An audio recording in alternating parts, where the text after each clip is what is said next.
Stop calling it love. That silence you're calling abandonment. That wasn't them leaving, that was them training you to beg, to chase, to accept crumbs of attention like they were 5-course meals. You think they disappeared because you weren't enough. But the truth cuts deeper. They used silence as a weapon to keep you exactly where they wanted you, desperate, confused, and completely under their control. If this feels like I'm reading the pages of your heart, hit that subscribe button and tell me in the comments what you find hardest to walk away from when someone goes silent on you. I read every comment, and your truth might be the lifeline someone else desperately needs today.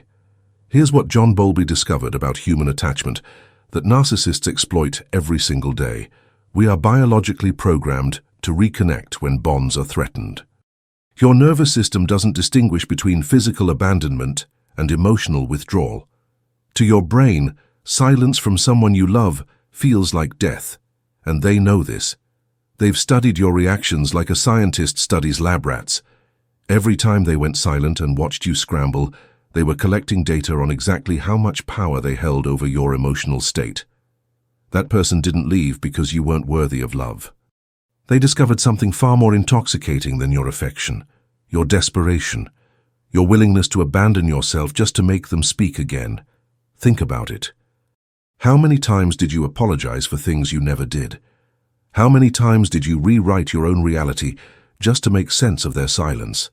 How many times did you convince yourself that you must have done something wrong because surely someone who loved you wouldn't just disappear?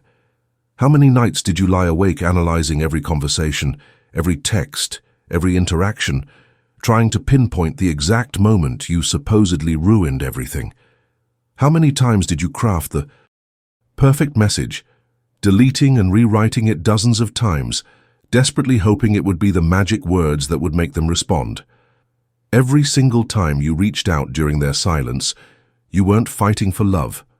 You were feeding their addiction to control. You were proving to them that they could make you dance on command, that they could reduce you to nothing with the simple act of not responding. This is what emotional abuse looks like when it's wearing a mask of mystery. The strong, silent type you thought you were dealing with, that's not strength. That's cowardice dressed up in manipulation tactics.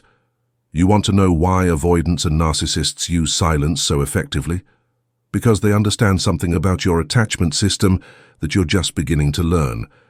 When someone you're bonded to suddenly cuts off all communication, your brain doesn't think they need space. It screams, reconnect or die. This isn't weakness on your part. This is biology. This is millions of years of evolution telling you that isolation from your tribe means death. But here's what Bowlby also discovered.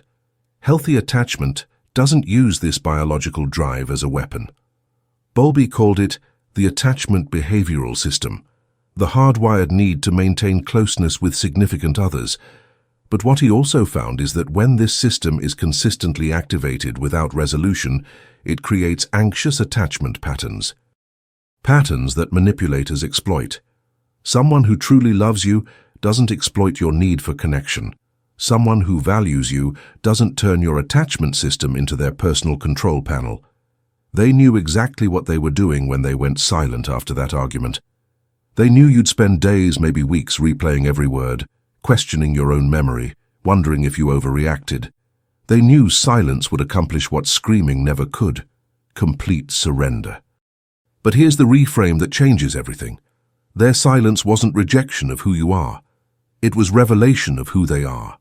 It was them showing you that they can only love you in fractions, in moments, in pieces small enough to never threaten their sense of control. Every time they went silent and you chased, every time they withdrew and you pursued, every time they punished you with absence and you responded with presence, you weren't participating in love. You were participating in your own emotional imprisonment. And the cruelest part, they trained you to think their return was mercy. They programmed you to feel grateful when they finally decided you'd suffered enough to earn back their attention. They made you thankful for the bare minimum of human decency. You started measuring love by how long you could survive without it. You started equating intensity with intimacy. You started believing that if it didn't hurt, it wasn't real. You've been calling it abandonment, But what if I told you it was liberation attempting to happen? What if their silence wasn't them leaving you, but life trying to free you from someone who could only love you when it was convenient? The person who disappears when conflict arises, who punishes you with silence when you need communication most, who uses withdrawal as their primary tool of influence, that person isn't your person. They never were. They were your assignment. Your lesson in recognizing emotional terrorism disguised as love. Real love doesn't vanish when things get complicated. Real love doesn't make you question your worth every time there's a disagreement. Real love doesn't use silence as punishment or connection as a reward system. You know what real love does when there's conflict? It shows up. It speaks. It works through difficulties with words, not warfare. Real love doesn't disappear at the first sign of genuine emotion. Real love doesn't make you feel crazy for needing basic communication. Real love doesn't punish you for having human needs and then act like you're asking for too much. Your attachment to them isn't love. It's trauma bonding. You're not missing them. You're missing the relief you felt when they finally broke their silence. You became addicted to the reunion, not the relationship. You became addicted to the moment they'd finally speak again, to the rush of relief when they'd acknowledge your existence. That's not love. That's Stockholm Syndrome with better marketing. You were so grateful for their crumbs that you forgot what a full meal felt like. You were so thankful for their partial presence that you forgot what it meant to be fully seen. They didn't just control you through silence. They reprogrammed your definition of love itself. They made you believe that love was something you had to earn, something that could be withdrawn as punishment, something that required you to be perfect to deserve. You want to break this cycle? Stop calling their silence abandonment and start recognizing it for what it actually is. Emotional terrorism with a graduate degree in manipulation. Stop chasing people who go quiet when you need them to speak up. Stop interpreting withdrawal as an invitation for you to work harder. Stop accepting silence as a form of communication between adults. Stop making excuses for people who use silence as a weapon. Stop telling yourself they're just introverted or need processing time when what they're actually doing is training you to accept emotional unavailability as normal. The next time someone uses silence to control you, don't chase. Don't explain. Don't apologize for needing basic human decency. Instead, use their silence as information. Let it tell you exactly who they are. Someone who believes love should hurt. Someone who thinks connection is earned through suffering. Someone who confuses power with intimacy and control with caring. You are not responsible for making people communicate like emotionally mature adults. You are not required to decode silence like it's a foreign language you should have mastered by now.